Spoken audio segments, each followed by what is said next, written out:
이제부터 본안에 관해 말씀드리겠습니다. 피고인 윤재순과 임종득의 행위가 직권남용 권리행사 방해죄에 해당하는지에 대해서 먼저 피고인들의 일반적인 직무권한, 직권남용 행위, 의무 없는 일, 직권남용 행위와 결과 사이 인과관계 순서로 말씀드리겠습니다. 먼저 피고인 윤재순의 일반적 직무권한입니다. 피고인 윤재순은 대통령 비서실 총무비서관으로서 국가안보실을 포함한 대통령실 전체의 파견자 정원 승인, 협의 업무를 담당하였습니다. 총무비서관실 인사팀 주무관 진술에 의하더라도 총무비서관실은 국가안보실로부터 인사 관련 업무를 위탁받아 파견자 정원 승인 업무를 처리하였는 바 피고인 윤재순에게는 이에 국가안보실 파견과 관련하여 직권남용 권리행사 방해죄의 전제가 되는 일반적인 직무권한이 인정됩니다.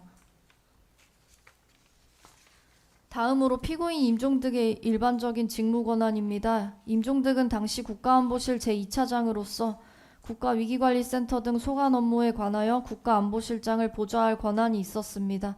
또한 국가위기관리센터 등 소속 공무원들을 지휘 감독할 일반적인 직무권한도 가지고 있었습니다. 따라서 임종득 역시 이의 파견과 관련한 지휘 감독 및 인사협의 과정에서 직권남용 권리행사 방해죄의 전제가 되는 일반적 직무권한을 가지고 있었습니다. 다음은 피고인들의 직권남용 행위입니다. 먼저 피고인들의 행위에는 목적의 정당성이 인정되지 않습니다. 임기훈의 진술에 의하면 이의 파견은 국가안보실의 객관적 업무상 필요에 따라 추진된 것이 아니라 이의 부친과 대통령 측 인사들의 친분, 그에 따른 인사청탁에 의해 추진되었습니다. 즉, 이 사건 파견 절차는 적격자를 공정하게 선발하기 위한 절차가 아니라 이를 국가안보실에 근무하도록 하기 위한 절차로 변질된 것입니다. 이의 선발은 필요성과 상당성도 인정하기 어렵습니다. 이는 육군 중령으로서 전임자와 같은 기수였고 근무평정상 중령 3차 진급자였으며 전임자들과 달리 합참정보본부 근무 경험도 없었습니다. 이러한 사정들을 종합하면 이는 국가안보실 국가위기관리센터 파견 직위에 적합한 자력을 갖춘 사람이라고 보기 어렵습니다. 그럼에도 피고인들은 이가 선발될 수 있도록 절차를 진행시켰고 이는 필요성과 상당성 요건을 충족하지 못하는 직권남용 행위입니다. 피고인들의 행위는 법령상 절차 요건도 위반하였습니다.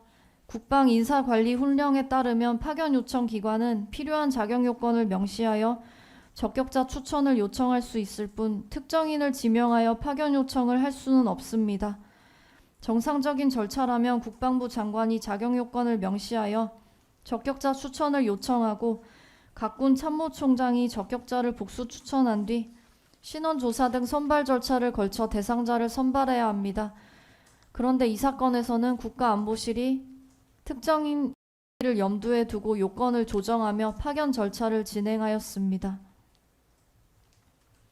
2023년 9월 19일 국방부 공문과 의 증인 신문에 의하면 가 포함될 수 있도록 대상자 기수 요건이 통상과 다르게 설정된 정황이 확인됩니다.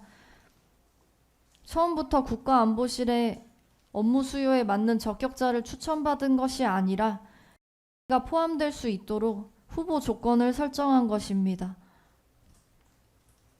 보시는 바와 같이 국가안보실 내부의 다른 직위는 국방비서관실, 다른 직위는 물론 국방비서관실, 안보전략비서관실, 국방전략과 등 다른 파견직위 자격 요건에 성별을 특정한 문구가 기재되어 있지 않습니다. 그런데 이가 지원 대상이 된 이 사건 파견 직위에만 유독 여군 포함이라는 문구가 추가되었습니다. 국가위기관리센터 인사 담당자인 도 여군 포함이라는 문구가 이를 염두에 둔 것이었다는 취지로 인정하였습니다. 결국 여군 포함 요건은 적격자를 넓게 추천받기 위한 일반적인 요건이 아니라 자격 요건에 미달하는 가 후보에 포함될 수 있도록 하기 위한 인위적 요건이었습니다.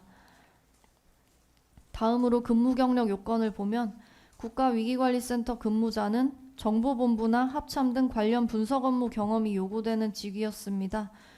따라서 단순한 합참 근무 경력자가 아니라 합참 정보본부 등에서 현용 정보 업무를 담당한 경험이 있는 사람이 적합하였습니다. 그럼에도 자격 요건은 합참 정보본부 근무 유경험자가 아니라 합참 근무 유경험자로 넓게 설정되었습니다. 이는 합참 전략기획본부 근무 경력만 있는 이가 추천자 명단에 포함될 수 있도록 요건을 완화해서 작성한 것입니다. 이와 같은 기수 요건, 여군 포함 요건, 근무 경력 요건 수정은 모두 자격 요건에 미달하는 이를 국가안보실 파견 근무자로 선발하기 위해 이뤄진 것입니다. 선발에 대하여 국가위기관리센터 내부에서 부적절하다는 의견이 제기되었습니다. 국가위기관리센터장 송광재는 그가 해당 직위에 적합하지 않다는 취지로 여러 차례 재고를 요청하였으나 피고인들은 이러한 반대 의견을 묵살하였습니다. 국가안보실은 계속하여 반려되던 군인 정원 순증 요청을 선발을 위해 승인받았습니다. 국방부 공문에 의하면 기존 정원 내에서 적격자를 선발하는 것이 아니라 이를 국가안보실에 근무하도록 하기 위해 정원 증원까지 이뤄진 정황이 확인됩니다.